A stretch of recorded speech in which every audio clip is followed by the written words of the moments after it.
Grabe yung init mga kabayan, no? Napakaganda ngayon yung init, yung sikat ng init. Tapos yung hangin natin hindi naman sa sobrang lakas, pero maalon lang sa dito sa dagat. Oh. So yung temperature natin nasa minus 4 degrees Celsius yung temperature natin. Medyo mag-a-adjust na naman yung katawan namin kasi nanggaling kami sa minus 8 nung nakaraan, minus 12 na temperature. Umabot pa nga sa minus 20 yung feels niya. So pagka ganyan, mag-a-adjust naman yung katawan mo. Medyo maiinitan ka na naman. Pero ayan, pagka ganito, okay na ito yung ganitong temperature. So papunta na ito ng summer at saka spring. Pero ngayon parang spring na dito kasi April. Pero yung spring dito, nag-snow pa rin siya. Pag dating kasi ng Mayo dito, mayroon pang mga snow na naiiwan yan. Mga first week ng May, may mga snow pa yan. So June talaga dito yung buwan na walang snow. At saka July, August. Yan, pagdating ng September, asahan mo naman yung snow. So napakahaba dito yung snow mga kabayan, no? Yung buwan. So 9 months siguro yung snow dito. Pero pagdating ng June, hindi na yan mag-snow. June, July, August, ganyan talaga yan.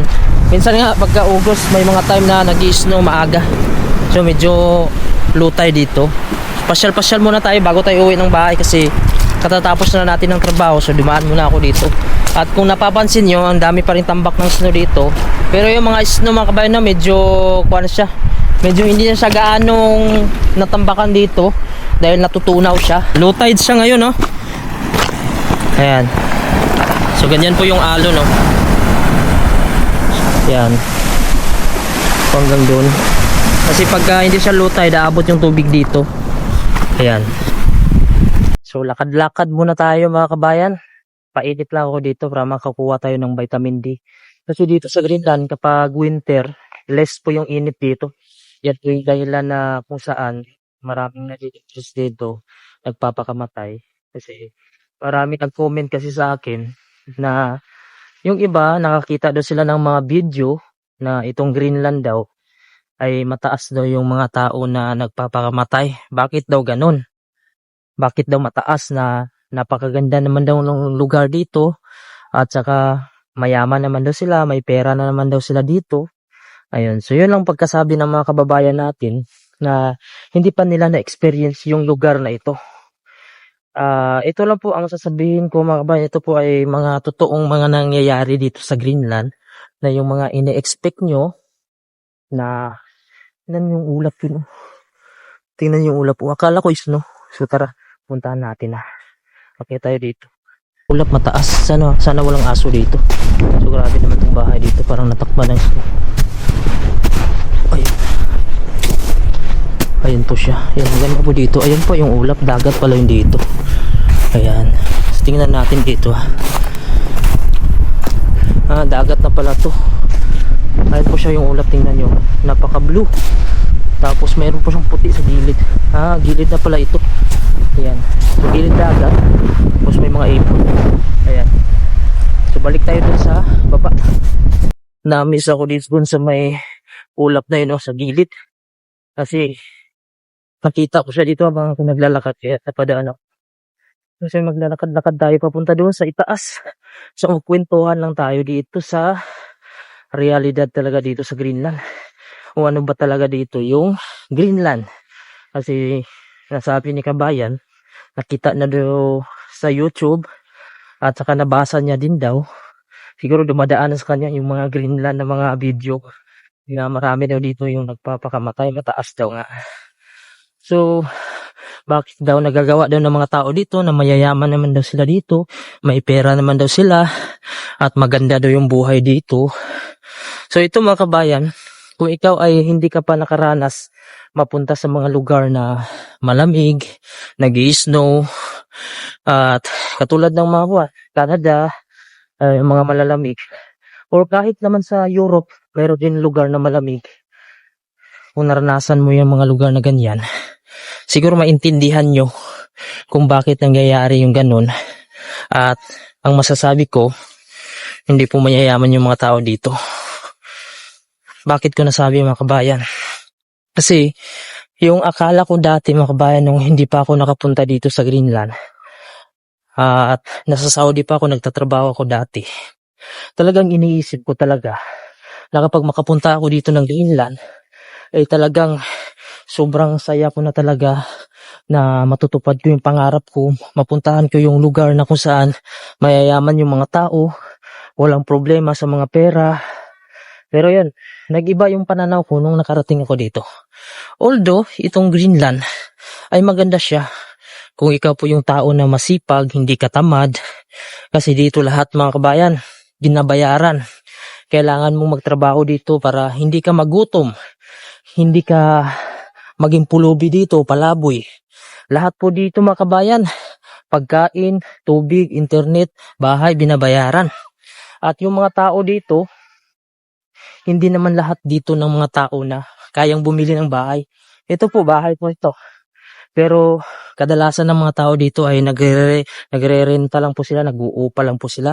Wala po silang sariling lupa, wala po silang sariling bahay. So ganyan po dito sa Greenland. Pero ang malaking lamang lang mga kabayan, kapag nandito ka na, ay halos pantay-pantay lang kayo lahat. Halos magkakapareho lang kayo ng sahod. Halos magkakapareho lang kayo ng walang sariling bahay, nag-uupa lang. Meron naman dito na may nagmamay-ari ng mga ilang bahay. Pero hindi karamihan. Kukunti lang. Yun yung mga tao na nakaipon sa pagtatrabaho nila. Or yung iba na mayroong negosyo. Pero dito, hindi halos ng mga tao dito negosyante. Hindi sila kagaya sa atin sa Pilipinas na nakikipagsapalaran tayo. Kahit maliit lang puhunan sa Pilipinas, nakikipagsapalaran tayo. Pagka negosyo, magbago yung buhay natin, pagsisikap. Kasi wala naman tayong choice sa Pilipinas kung ikaw ay mahirap. Kundi yung naisip natin, magkaroon ka ng puhunan, baka magbago yung buhay ko kapag ako ay magkaroon ng negosyo. Dahil wala opportunity sa Pilipinas, maliit lang. Makikita mo po dito yung ganda ng mga bahay. You know, color na color mga kabayan. Ito yung isa sa mga favorite na spot ko dito mga kabayan. Ang gusto kong puntahan dahil nga sa mga nagagandahang bahay. Ayan po, lapitan natin. Medyo malakas lang yung hangin. Ayan po siya, makukulay siya. Pari-pariho yung design, ang kulay lang iba. Ayan. So ganyan po yung mga bahay dito sa Greenland. Yung sinasabi nyo, kapag nandito na, ayahin na yung buhay, mayaman na yung mga tao. Hindi po mga kabayan, nagkakamali po kayo mga kabayan kasi ganyan din yung isip ko dati, nasa utak ko din dati. Kapag yung mga tao nasa ganitong lugar, may mga snow, lalo sa mga Europe, Amerika, sabi ko mayayaman na siguro sila at ang dali-dali lang kitain yung pera, halos hindi na uubos. Sabi ko sana balang araw makapunta ako dyan sa mga lugar na yan, makatira ako. Pero nung dumating na ako dito sa Greenland, doon ko naisip na yung buhay dito ay hindi din pala madali. Pero kung ikaw ay isang mayaman sa Pilipinas, tapos kumikita ka naman dyan, nakakasurvive ka, nakakabili ka ng gusto mo, sasakyan, bahay, lupa, mas maganda na dyan ka natitira kung hindi naman magulo yung buhay mo. Pero kung ikaw yung tao na medyo hirap ka kumita sa Pilipinas, halos hindi ka man makapagpatayo ng bahay, hindi ka man makabili ng mga pangangailangan, hindi mo mapaaral yung anak mo, ay dito na sa Greenland mga kabayan, dito na yung pipiliin ko. Kaya nga, nakadepende din sa sitwasyon ng tao. Pero kung lugar yung pagbabasihan, walang-wala lang itong Greenland mga kabayan. Kasi sa Pilipinas, ang buhay ko sa Pilipinas, ang kulang naman sa akin yung makasurvive ako yung pera, yung pangangailangan. Pero yung lugar mga kabayan, na makapagtanim ako, makapagpahinga ako, makainom ako ng mga sariwang tubig, makakain ng mga gulay, makatanim ako. Meron na ako sa Pilipinas kahit paano may farm na. Ayun lang talaga ay napaka-unfair lang ng buhay sa Pilipinas. Dahil pag nagtrabaho ka, mas malaki yung gastos mo, kunti lang yung bumabalik sa'yo. Lalo na pagka mga farmer, kadalasan, napakahirap. Lalo na ngayon, nagtaasa na yung mga gasolina, diesel. So, pipiliin mo pa ba magstay sa Pilipinas? Napakaganda nga ng lugar natin. Pero kung nanggaling ka sa Pilipinas, halimbawa sa mga city ka, mga crowded, at mapunta ka dito, ma-appreciate mo itong lugar. Dahil napakatahimik, malayo sa mga ingay. Tingnan mo, walang kaingay-ingay, ako lang maingay dito. Kaya yun ang sinasabi ko, kung ikaw ay mapunta dito, nakadepende kung saan ka nanggaling, kung ano yung lifestyle mo sa Pilipinas.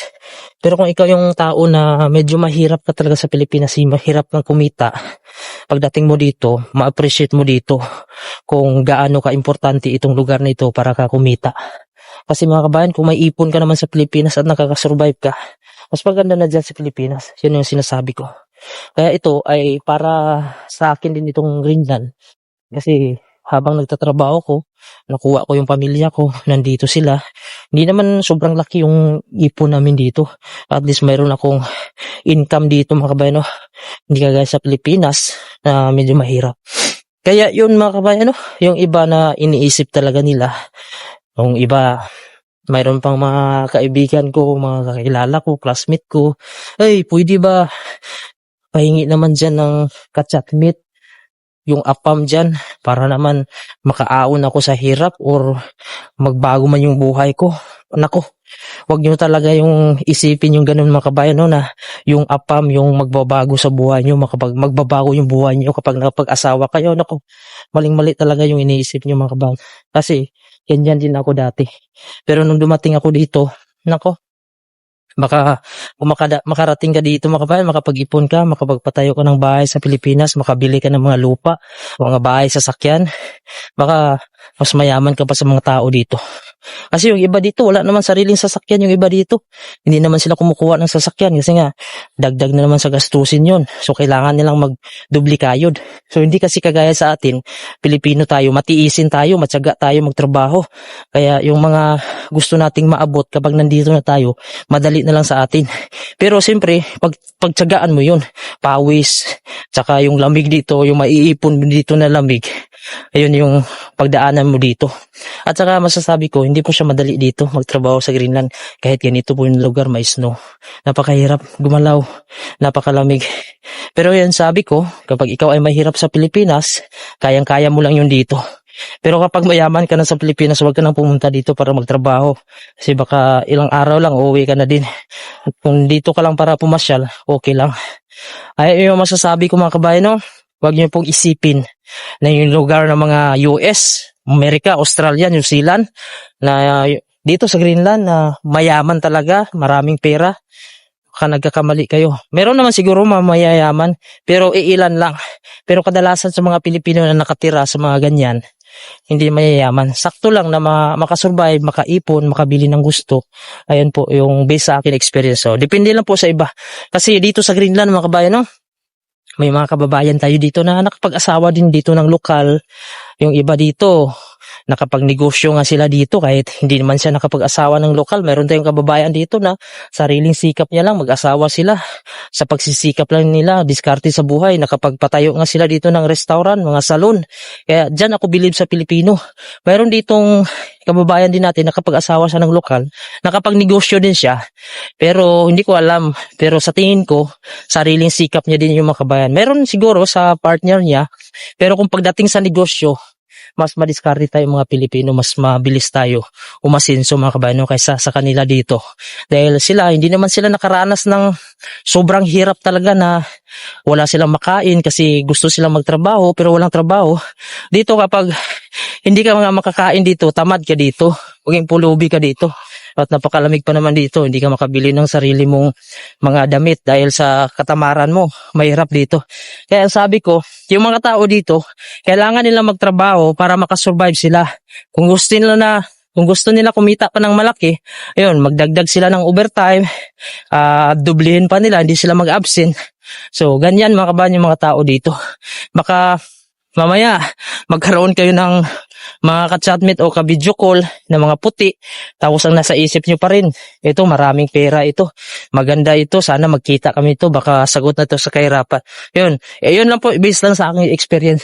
Kahit si Mrs., nung dumating yan dito si Mrs., hindi ko rin yan sinabi sa kanya kasi mas nauna pa ako dito kay Mrs. ng mga 1 taon ata mahigit bago siya nakapunta dito.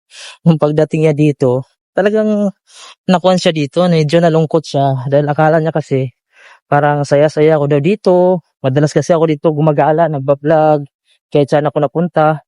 Yung pagdating niya dito, parang medyo nalungkot doon siya sa lugar kasi napakatahimik. Wala man lang malalaking mga mall dito. Mayroon ditong mall pero isa lang. Tapos, nung nagtrabaho na siya, yung mga kasama niya. Talagang isip niya sa mga kasama niya, mararaming pera talaga na hindi maubusan, magaganda yung mga gamit. Pero ang katagalan, doon niya din naisip na halos magkakapareho lang pala sila. Kapag hindi siya nagtrabaho at hindi din nagtrabaho yung kasama niya, pareho lang sila walang pera. Kasi sila dito, hindi naman sila dito sila makaban at sa akin lang sa paningin ko lang, hindi na sila kailangan na mag-ipon talaga na i-require na sa sarili nila na ay kailangan ko mag-ipon para sa anak ko, para sa future niya or para sa sarili ko pagdating ng tanda, pag matanda na ako meron akong pera. Kasi dito mayroon naman dito home for the agent. Pagdating mo, alagaan ka naman dito ng home for the agent. Hindi mo na kailangan dito mag-ipon ng pera para sa sakit mo. Depende na lang kung yung sakit mo ay mamahalin talaga, kailangan gamutin sa labas, siguro sarili mong pera. Pero yung masakit na hospital, libre naman itong hospital. Basta nagtrabaho ka lang kasi babayaran naman yung tax mo eh. Ganyan yan dito sa Greenland. So tayo mga Pilipino, sanay tayo na pagdating dito, kailangan nating mag-ipon kasi para makauwi tayo ng Pilipinas, hindi tayo forever dito sa Greenland eh. Kung hindi man tayo titira dito, kasi kung makabayan, hindi ko naman talaga iniisip nga titira kami dito habang buhay. Dahil namimiss ko pa rin yung Pilipinas, kaya nga gusto kong magbakasyon sa Pilipinas. Dahil gusto ko makapagpahinga, kahit isang buwan lang makapagpahinga naman ako sa malamig na lugar at ma-feel ko din na yung gigising ako na walang amo, walang iniisip na trabaho. Yun yung gusto ko talaga magbakasyon. Kasi sa ngayon mga kabayan, yung likod ko, dito po, parang namamaga siya. Hindi ko lang alam. Mga isang linggo na siya. Sa tingin ko kasi sa lamig. Pero hindi ko din napacheck. Kasi kung lumala pa siya, kailangan ko na siya ipa-scan dito. Dahil para makasigurado tayo. Kasi sa tingin ko sa lamig lang siya. Pero hindi siya nawawala hanggang ngayon eh. Kaya kailangan ko siyang ipatingin dito sa doktor kasi libre naman dito. Wala ka nang babayaran dito. Kaya yun na mga kabayan, no? Sa mga nanonood, sa mga followers ko o subscriber ko, ayun lang po yung aking komento or suggestion or yung aking experience dito sa Greenland. Na yung mga tao dito ay hindi naman dito mayayaman yung mga tao. Ang dito lang sa Greenland, kapag masipag ka, hindi ka tamad, ay talagang mabubuhay ka dito, makakasurvive ka dito. Kasi kapag nagiging tamad ka dito, ay magiging pulubi ka dito. Yung bahay mo, hindi naman pwede yan na hindi ka muna titira dyan sa bahay mo kasi tuloy-tuloy yung bayad niya mga kabayan. Kami kasi pag nagbakasyon kami mga kabayan, automatic pa rin yan na binabayaran namin yung bahay namin kahit nasa Pilipinas na kami. Kasi babalik pa kami. Pwera na lang kung hindi ka nababalik dito. So, kahit nasa Pilipinas ka rin, kapag mga kabayan, no, binabayaran mo pa rin yung bahay mo. Kaya yun, ganito sa Greenland, gastos dito. Yung iba kasi iniisip nila na, bakit ba ako pumunta ng Greenland dito? Panay tayo reklamo. Hindi naman ako sa nagre-reklamo. Pinapaliwanag ko lang kung ano yung totoo dito sa buhay ng Greenland. Para may ideya kayo. Hindi naman isipin ng mga kamag-anak dyan sa Pilipinas. Kung may mga kamag-anak sila dito or kahit saan man sa Europe. Alam ko sa Europe, ganun din yun eh. Hindi naman halos lahat mayayaman. Ang kagandahan lang, fair lang talaga yung buhay. Balance lang. Mayroon kang pahinga. Yung sahod mo, makabayad, makasurvive.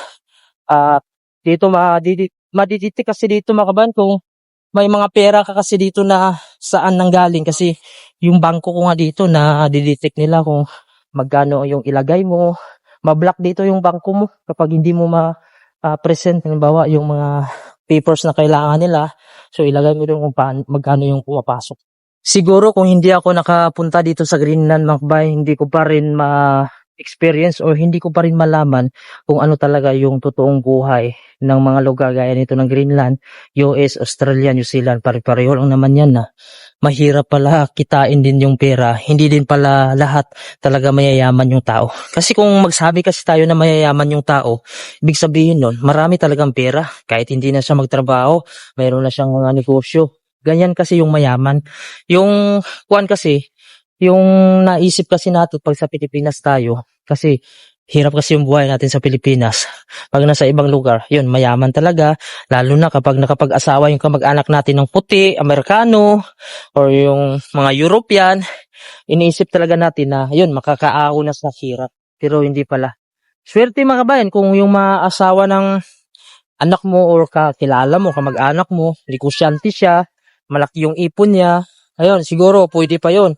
Pero kung mga kagaya lang din sa akin dito na nagtatrabaho, halos pare-pareho lang din kami kumikita, ayun, wag niyo nang asahan mga kabayan na mayaman talaga. At saka kung gusto mo talaga makapag-asawa na mga ganito dito sa Greenland or saan man sa Europe, US, talagang isipin nyo talaga na maging katuwang din sa trabaho ng asawa nyo o maging partner nyo. Kasi dito sa Greenland, kanya-kanya po dito kita. Kahit mag-asawa kayo mga kabayan, no, dapat hati kayo sa gastos. So ganyan sila dito. Hindi pwede na yung pera lang ng lalaki ibigay niya sa babae. Pero bihira lang yan dito. Hindi pa ako nakarinig yung ganun dito. Kasi yung kasama ko, mag-asawa sila. Yung pera niya, sa kanya lang eh. Yung sa asawa niya din, sa asawa niya lang din. Tapos yung mga gastusin, hati daw sila. So ganyan dito sa Greenland, no? Kaya ikaw kung sa Pilipinas ka, ikaw yung babae na yung husband mo, binibigyan kanya ng pera, kahit hindi ka nagtatrabaho, napakaswerte mo. Kuwan ka. Isa kang prinsesa, makabayan. Pero kung inaalagaan mo naman yung mga anak, ayan, mas maganda yun. Ang malaking lamang lang kasi mga kabayan, kapag ikaw po yung babae, talagang seryoso ka sa puti, alagaan mo talaga siya, ayan, swerte din siya sa'yo. Kasi yung iba, hindi naman talaga din yun ang gusto na habol sa isang tao eh. Yung iba kasi pera na lang din yung habol eh. Iniisip na makaahon. Pero kung isip mo talaga na makapag-asawa ako ng puti, and magtatrabaho din ako para magsikap ako, ayun, magandang kuan yun, magandang idea yun. Pero kung expect mo makaasawa ako ng puti para makaahon ako sa hirap, magkaroon ako ng maraming pera, baka, hindi ko lang alam, baka sa 100%, mga 1% mga kabayan, swerte, ikaw na yung pinakaswerte. Mag-asawa ka ng gano'n na mayaman, mapera, tapos ipapangalan sa'yo yung kanyang mga kayamanan. Kasi sa ibang lugar mga kabayan, hindi naman ibibigay sa'yo yan pag hindi nakapangalan eh. Kasi yung iba, binibigay naman nila yan sa gobyerno eh. Yung mga kwan dito kasi, yung mga anak dito, hindi naman uso dito sa kanila na yung magulang, iiwan niya pa yung pera niya sa kanyang anak. Pag namatay siya, di uso dito yung kwan, yung mag-iwan-iwan ng mga kayamanan sa mga bata. Kasi yung bata dito pag 18 years old, hinahayaan naman ng mga magulang minsan na makapagtrabaho sila, magbukod na sila. Sa atin kasi kahit matanda, may asawa na, yan, nagkukuhan pa rin sa nanay. Yun talaga siguro yung nangyayari sa atin. Kaya marami sa atin na mga kabataan na nakadepende pa rin sa magulang, nandun pa rin nakatira sa magulang. Kasi nga, wala naman tayong trabaho talaga na makapagpagawa tayo ng sarili nating bahay. Kasi kung meron lang siguro mga opportunity sa Pilipinas, hindi lang corrupt yung gobyerno natin, sakto yung sahod na igagastos natin sa pang-araw-araw, siguro wala naman siguro magiging kuwan siguro na mga kabataan magstay pa sa puder ng mga magulang nila.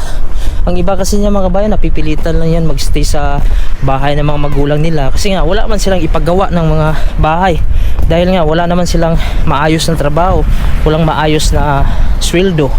So ganyan yung nakikita ko. Hindi naman sa ibig sabihin na lahat ay tamad. Meron sigurong tamad, hindi na siya magtrabaho kahit may trabaho siya, pero maliit lang yung chance. Mas marami pa rin sa atin na gustong magtrabaho pero maliit yung chance dahil yung sahod hindi sakto. Pero kung may maayos na trabaho, gaya ito sa Greenland, no, makikita mo puro ice lang, parang walang pakinabang yung lugar nila kapag nandito ka dahil puro ice lang, hindi naman matamnan, wala ka namang makikita kung anong kabuhayan dito, isda lang. So nabubuhay naman sila dito. Pag nagtrabaho ka dito, kaya mo naman makasurvive. So yun lang about dito sa Greenland mga kabayan. Kahit ako dito ay napapagod na din mga kabayan kasi tao naman tayo. Hindi naman madali yung buhay dito na nagtatrabaho ako dito na hindi tayo napapagod, na hindi naiisip ko din na mag-for good sa Pilipinas as soon as possible. Kung makakita tayo ng swerte sa Pilipinas na maka-income tayo ng malaki, na hindi na tayo mahirapan for the future. Kasi kung malaki na yung mga anak ko, kung 18 years old na, pwede ko nang iiwan dito, magtrabaho sila dito. Kasi kami ni Mrs. kaya naman namin yung sarili namin pag nasa Pilipinas na kami.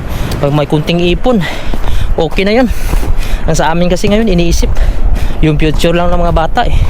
Yung sa amin, pag tumanda kami mga kabayan, kahit hindi na malaki yung ipon, basta mayroon kaming farm doon, makapagtanim kami, okay na.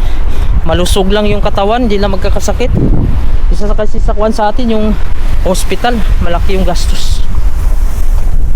Yeah. So medyo iniingal tayo. Lakas pa rin ang alon, no? Pabalik na tayo sa bahay. Maya andun na yung sasakyan ko sa unahan para makapagpahinga na tayo. So yun lang, sinare ko na lang dito mga kabayan yung buhay dito sa Greenland. Kasi nga maraming nakakaalam na magbabakasyon tayo sa Pilipinas. Tapos yung mga kakilala natin, iniisip nila na bakit pa daw kami magbakasyon sa Pilipinas na napakaganda na dito ng lugar. Dapat dito na lang daw kami magstay. Kasi pag uwi daw kami ng Pilipinas, ano daw yung gagawin namin. Yun ang hindi nila naintindihan, na gusto ko talaga magbakasyon sa Pilipinas dahil gusto ko makapagpahinga muna sa malamig ito. Kahit summer kasi dito malamig at yung katawan ko medyo masakit, at gusto ko magpamassage mga kabayan sa Pilipinas. Gusto ko din makafeel na pagising ko yung presko ng mga gulay, yung mga munggo, kalabasa, talong, okra. Kaya gusto ko makapagbakasyon mga kabayan sa Pilipinas kasi gusto ko makapagpahinga kahit 1 month lang man, kasi napakalamig dito sa Greenland. Yun talaga yung isa sa mga pangarap ko kapag nandito na ako sa Greenland, kahit makabakasyon ako ng isang beses sa isang taon, dahil nga meron naman akong libreng ticket sa company ko. Ayun lang po sa mga anak ko at saka kay misis. Kahit paano ay nakaipon ako ng panggastos sa ticket nila dito sa aking YouTube channel. So salamat po sa inyong suporta. So ako ay gusto kong masubukan naman kahit sa sa isang taon. kahit kahit masubukan ko lang man mga kabayan, no? Kahit sa isang taon, isang buwan, subukan ko makauwi ng Pilipinas para makapagpahinga. Hindi naman sa magpamudmud tayo ng pera doon, kasi tingnan nyo naman itong lugar nito, napakahirap kitain yung pera dito tapos ipamudmud mo yung pera doon sa Pilipinas. So yun lang talaga yung purpose ko doon, makapagpahinga, makatikim ng mga sariwang gulay, isda, mga prutas na talagang galing sa farm, at mainitan, yun, mapawisan, makapagmassage. Yun, hindi naman magastos yun kasi dun sa probinsya namin, hindi naman magastos. Libre naman yung mga gulay dun kasi na pipitas lang namin dun sa amin sa bukid namin. Yun, makalanghap ng sariwang hangin. So, gaya nito kasi medyo wala ka ng ibang gawin dito mga kabayan. Okay lang sana kung itong lugar na ito, gaya sa mga Canada, Australia, Europe, na kapag summer, medyo may init at makapagtanim ka, gaya sa New Zealand, makapagtanim ka ng mga prutas at saka gulay. Dito wala ka talagang matamnan dito, at wala ka din pwedeng mapasyalan dito dahil wala po siyang kalsada na nagdudugtong. Dito lang paikot-ikot. So yun lang po mga kabayan, nag-share lang po ako kung ano po dito yung buhay sa Greenland. At baka kasi iniisip nyo, nandito ako sa Greenland, okay na yung buhay dito, ayahay na. So lahat naman mga kabayan, kailangan talaga sakripisyo bago natin makuha yung mga bagay. Hindi naman tayo guys sa ibang tao na ang dali lang kitain ng pera kung hindi mo naman ito pinagpawisan. Ayun talaga, madali lang kitain yung pera. Pero yung pinagpawisan mo, mahirap siya, pero masarap naman sa pakiramdam. So yun lang po mga kabayan, hanggang dito na lang po, at ako'y uuwi na po sa bahay makapagpahinga kasi bukas trabaho na naman. So ngayon mga kabayan, pauwi na tayo. Medyo masakit yung sikat ng araw pag tumawa sa mukha natin. So samahan nyo ako hanggang makarating ako ng bahay mga kabayan, para makita nyo din yung view dito. At medyo nagtunawa na.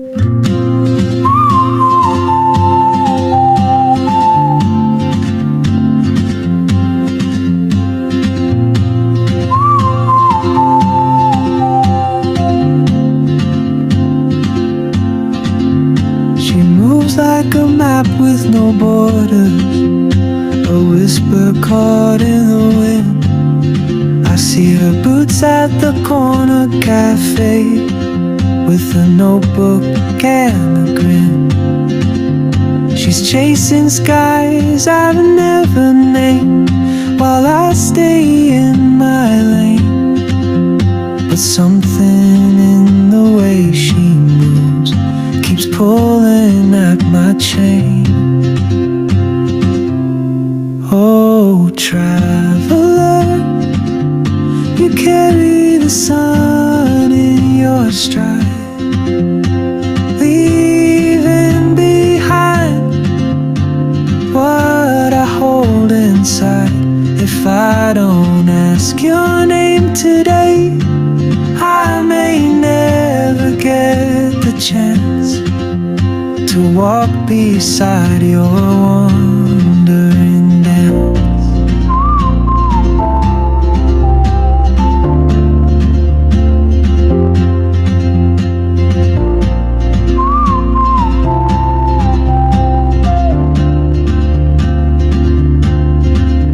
She hums a tune I've never heard in languages I can't speak. She writes down cities on her wrist and dreams she'll never keep. I sip my coffee, miss my cue, still anchored by my fear. But time rolls on like open roads, and soon she won't be here. Oh, traveler, you carry the sun in your stride, leaving behind what I hold inside. If I don't ask your name today, I may never get the chance to walk beside your wandering dance. Maybe next year in Madrid, or on some quiet mountain ridge, I'll see you turn and I'll be brave. But what if courage comes too late? Oh, traveler, the world is your open gate, and I just stood afraid of fate. If I don't take that step today,